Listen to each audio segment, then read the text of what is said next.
So, good morning, students all, and today we are going to have first 10 minutes random revision. In the random revision, I will be making you to recap the chapter. We are doing the chapter current, and this lecture is for the 10th level standard.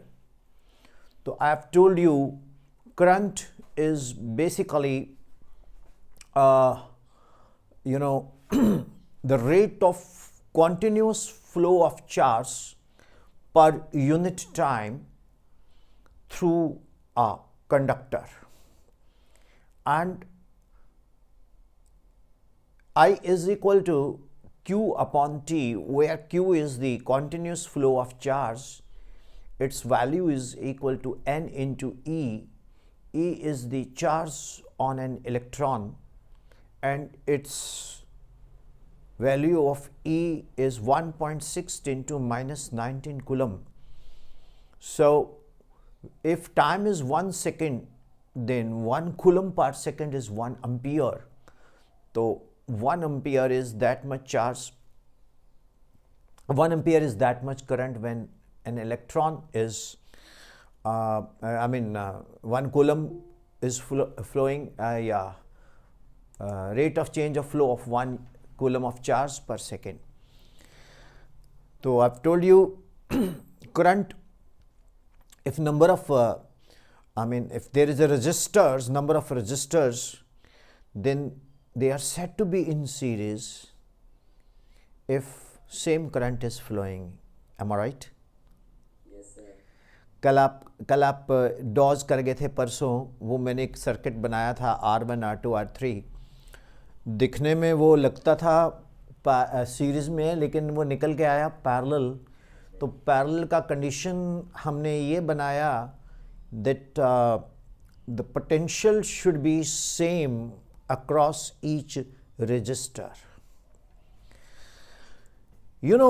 Work done per unit charge is called 1 volt. 1 volt is equal to 1 joule per coulomb. And students, जो battery होती है that is basically group of cells जिसमें number of cells connected होते हैं, तो that is called group of cell is called battery, right? आपको एक बड़ी गुड न्यूज़ दूँ. हमारे इंडिया में माता वैष्णो देवी के पास लिथियम का वर्ल्ड का सेकंड लार्जेस्ट वो मिला है, लिथियम. मालूम आपको?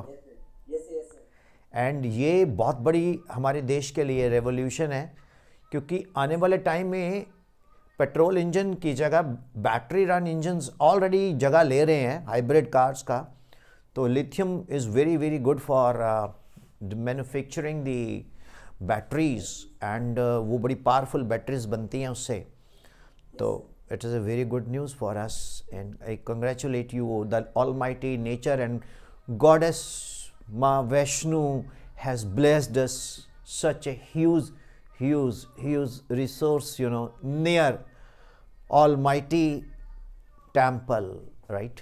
तो ये हमारे लिए बड़े गर्व की बात है. एनीवे, तो स्टूडेंट्स, जो ये बैटरीज हैं, ग्रुप ऑफ सेल्स हैं, तो उसमें हमें करंट जो मिलता है, एंड वो अगर सेम रजिस्टर्स में जाए.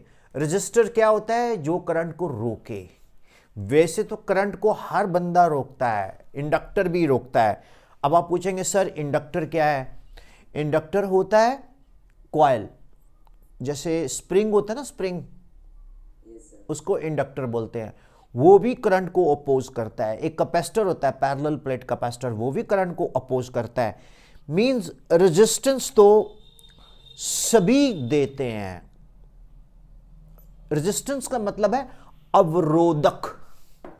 रेजिस्टेंस का मतलब है किसी चीज को अपोज करना. तो जो रजिस्टर है, RESISTOR, वो अपोज करता है तो उसका रेजिस्टेंस है. इंडक्टर का इंडक्टिव रिएक्टेंस है, कैपेसिटर का कैपेसिटिव रिएक्टेंस है।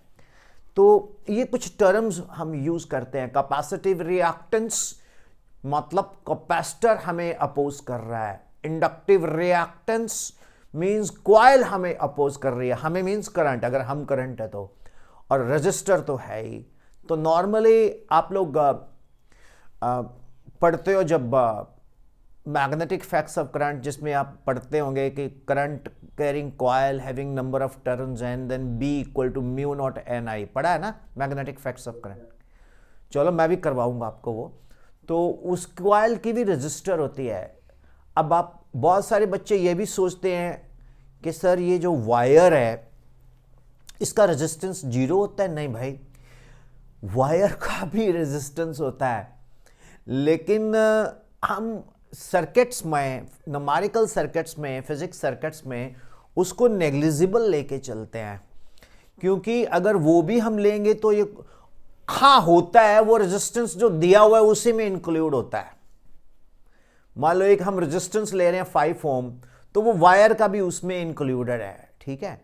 तो आप बोलेंगे सर वायर का रेजिस्टेंस होने ही नहीं चाहिए। अगर वायर का रेजिस्टेंस नहीं होगा तो वायर के अक्रॉस पोटेंशियल डिफरेंस नहीं लगेगा। अगर पोटेंशियल डिफरेंस नहीं लगेगा तो करंट नहीं फ्लो करेगा। मेरी बात को समझ आया? अगर आपका वाटर का टॉप लेवल और टैप का टॉप लेवल सेम हो तो पानी फ्लो करेगा? नहीं करेगा ना। अगर एक बड़ी सी वाटर टैंक है तो उसके नीचे यहां पाइप लगाते हैं, यहां से पानी आता है। अगर वाटर टैंक के ऊपर से तो नहीं पानी आएगा ना, ओवरफ्लो करेगा तो आएगा। इसी तरह से जब तक पोटेंशियल डिफरेंस नहीं है तो वाटर फ्लो तो होगा ही नहीं, यानी कि वाटर के पोटेंशियल एनर्जी डिफरेंस नहीं है तो वाटर फ्लो होगा ही नहीं। इसी तरह से इलेक्ट्रिक पोटेंशियल डिफरेंस अगर नहीं है तो क्या होगा? करंट फ्लो नहीं करेगा। अब पोटेंशियल डिफरेंस कौन क्रिएट करता है? Ohm's law. ओम्स लॉ क्या कहता है? V is equal to I R. V is equal to I R. तो जब V equal to I R होगा तो that is called a potential difference. अगर R 0 कर दिया तो पोटेंशियल डिफरेंस क्या हुआ? 0। अगर पोटेंशियल डिफरेंस 0 हुआ, भैया करंट फ्लो करेगा क्या? बोलो बच्चों। अगर पोटेंशियल डिफरेंस 0 है तो स्टूडेंट्स क्या करंट फ्लो करेगा? No sir. एग्जैक्टली। बाकी बच्चों के मुंह में आवाज नहीं है क्या? सभी बच्चे नहा लिए आप लोग? तो फिर कैमरा क्यों नहीं ऑन करते बेटा? मम्मी पापा भी मैं रिक्वेस्ट करूंगा कि जब तक आप देखो यार, आप भगवान हो, फिर तो मैं भगवान के सामने प्रेयर कर रहा हूं। जय हनुमान ज्ञान गुण सागर, जय कपीस तिहुलोक उजागर, राम नाम अतुलित बलधामा, अंजनी पुत्र पवन सुतनामा। तो हनुमान जी वहां मेरे को आशीर्वाद दे रहे हैं मूर्ति रूप में। फिर तो आप भगवान हो, लेकिन आप इंसान हो, तो कृपा करके आप तो दर्शन दे दो यार। कैमरे ऑन करो जल्दी से, शाबाश। Quick quick quick quick quick. नहीं हाँ, सभी लोग कैमरा ऑन करो ना, पता तो लगे कौन बच्चे हैं। अब देखो जैसे ये आप सभी लोग आप विजिबल होते जा रहे हो 1 बाय 1, कितना अच्छा लगता है। ठीक है, मुझे कोई ये थोड़ी देखना है कि आपकी बैकग्राउंड पे कौन सी दीवार का पेंट है या कौन बैठा है। बेशक कोई भी बैठा हो, hardly matters, but my class is, आप एब्सेंट लाइक हो जाते हो अगर आप नहीं प्रेजेंट हो। हम सब लोग बहुत सुंदर हैं, बहुत खूबसूरत हैं, हमें कॉम्प्लेक्स नहीं होना चाहिए, ठीक है ना। हम सब लोग बहुत सुंदर हैं। सुंदरता इंसान के गुणों में होती है, ना कि उसके चेहरे में होती है। वो अपने आप आ जाती है चेहरे पे। सो डियर स्टूडेंट्स, अगर number of registers parallel connected है तो potential will be same.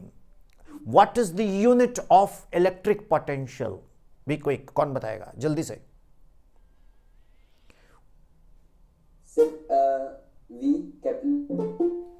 Exactly. And what is capital V equal to? So capital V is equal to I into I into I into R. Capital V, तो that is called बेटा potential and that is equal to I into R. What is the meaning of I into R? ये तो आपने Ohm's law का equation दे दिया मेरे को. मेरा Current into the resistance. बेटा दैट इज देयर. मैंने यूनिट पूछा है कि इलेक्ट्रिक पोटेंशियल का यूनिट क्या है. What is the unit of electric potential? Sir, volt. Yes, For ohm. Volt होता है. और 1 वोल्ट किसके इक्वल होता है? 1 joule per kelvin. 1 joule per coulomb. Kelvin नहीं, कूलम. अरे देखो ना, हमने किया था ना, W is equal to W upon Q is equal to V. V is called volt. ये V वोल्ट वाला वोल्ट नहीं है, तो लकीली V को पोटेंशियल डिफरेंस ले रहे हैं. और W किस में आएगा? जूल. और Q किस में आएगा? कूलम. ये कलर चौक आपको सही लग रहा है दिखने में? Yes, sir. Okay okay. तो मेरे कहने का मतलब क्या है students? Joule per coulomb is the unit called volt. Electric potential is said to be 1 volt when 1 joule of work is done in moving a charge of 1 coulomb at that point. वैसे तो 1 volt क्या है? जब हम जैसे एक छोटा बच्चा है, उसको गोद उठा के हम एक जगह से दूसरी जगह लेके चलते हैं, और मान लो उस छोटे बच्चे को गोद उठाने में वर्क डन हुआ है 1 जूल, और उसका ऊपर चार्ज है 1 कूलम, तो हमने इलेक्ट्रिक पोटेंशियल कितना डेवलप कर दिया? 1 वोल्ट. आपको पता है स्टूडेंट्स, जूल किसके इक्वल होता है? जूल तो K upon V. नहीं बेटा, वो तो joule basically unit of energy होता है ना. Yes, sir. तो जो 1 जूल है वो वर्क का या एनर्जी का यूनिट है. वो होता है फोर्स इनटू डिस्टेंस. तो फोर्स है न्यूटन, डिस्टेंस है मीटर. आपने 9th में वर्क पावर एनर्जी चैप्टर में ये पढ़ा होगा. नहीं पढ़ा तो कोई बात नहीं, मैं बता रहा हूं. 1 joule is equal to 1 newton into metre.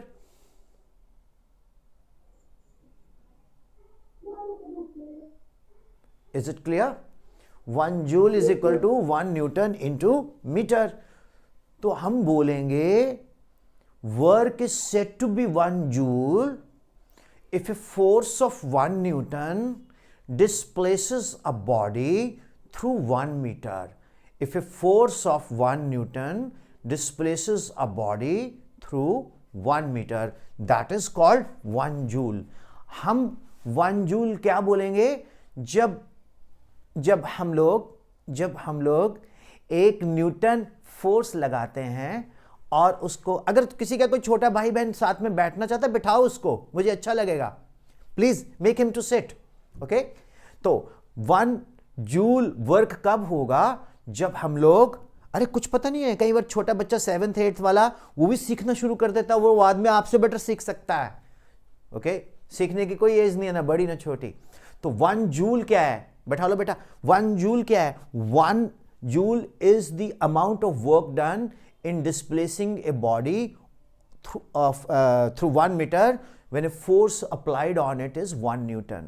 Radhika camera on करो बेटा, सभी लोग कैमरा सभी लोग ऑन करो. यस बेटा, सभी लोगों ने अपने कंफर्ट जोन में सीखना है. हम पढ़ने आए हैं, हमारा पर्पज है सीखना. ठीक है. हमें बिल्कुल भी कुछ नहीं और सोचना. ओके. रिलैक्स होके सभी लोग पढ़ो. तो मैं आपको एक छोटी सी बात बताता हूं. जैसे आपके घर में एक बॉक्स है, उस बॉक्स के ऊपर आप फोर्स लगाते हो 1 न्यूटन, और 1 मीटर डिस्टेंस डिस्प्लेस करते हो, तो वर्क कितना हुआ? 1 जूल. डॉगी रखे होंगे आपने, है ना? कई लोगों ने रखे ना डॉगी. तो शाम को कुछ डॉगी को घुमाने ले जाते हैं, या कुछ डॉगी बंदे को घुमाते हैं. मालूम है ना? कुछ डॉगी इतने ताकतवर होते हैं, वो बंदे को खींच रहे होते हैं. तो अगर डॉगी को ना घुमाने लेके जाओ शाम को, फिर आपको पता ही है वो घर में क्या करेगा। तो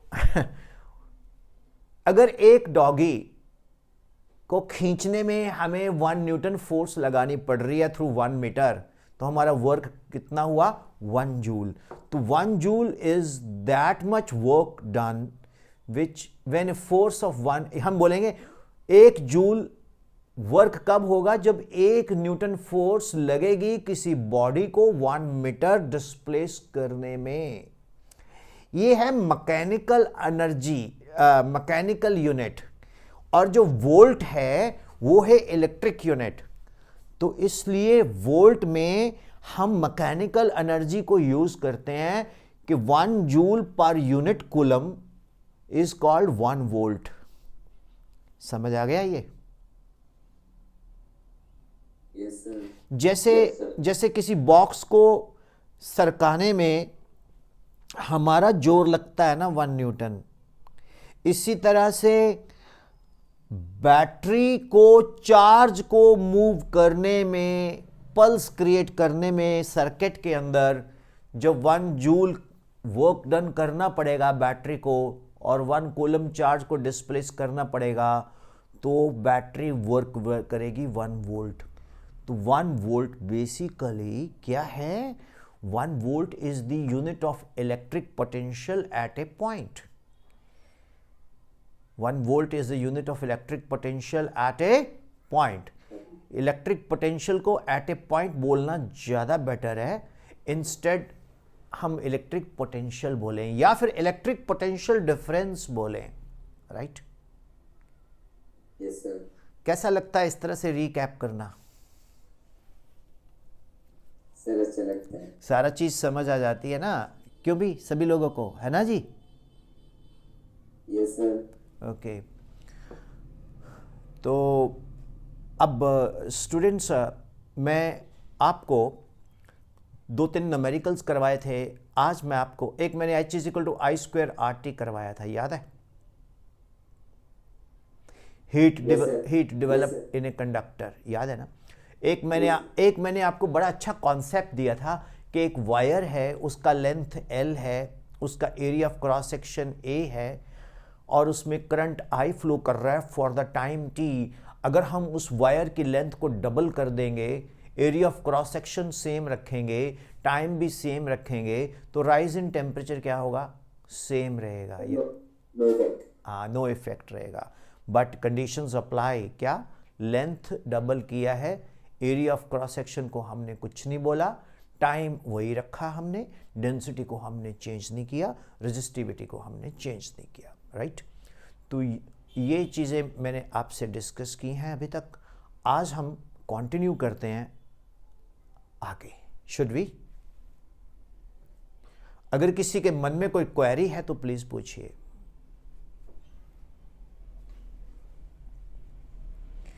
और सभी बच्चे, कोई भी क्वेरी हो, बाद में याद आए तो मुझे आप व्हाट्सएप कर सकते हो। मैं daily 9 PM to 9:30 live YouTube पे आके आपका नाम लिए बिना आपके क्वेश्चंस के आंसर कर दूंगा, बिकॉज व्हाट्सएप पे आंसर करना बहुत मुश्किल होता है। अगर व्हाट्सएप से पढ़ने लग गए फिर तो ज़रूरत ही नहीं है हमें, राइट? तो उसमें क्वेश्चंस आप भेज सकते हो। अगर आपको कुछ प्रॉब्लम भी आती है लर्निंग में कि सर मुझे याद नहीं हो पा रहा ये, तो कोशिश कर सकता हूँ मैं कि आपके हर क्वेरीज का आंसर करने की, राइट? तो daily 9 PM if I am in the location of my studio, मैं अवेलेबल होऊंगा लाइव, राइट? आज भी, राइट? तो आज हम आगे चलते हैं। अगर फिर मैं बोल रहा हूँ किसी बच्चे को कोई डाउट है तो आप पूछ सकते हो। राधिका, आपका शायद माइक म्यूट है बेटा, आप कुछ कहना चाह रहे हो? No sir. किसी बच्चे ने कुछ पूछना है? क्रिश?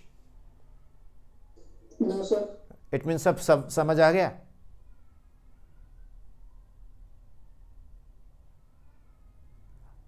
क्रिश, सब बच्चों को समझ आ गया? इसका मतलब आपको सब समझ आ गया क्रिश? क्रिश माइक ऑन करके बोलो ना। Yes, sir.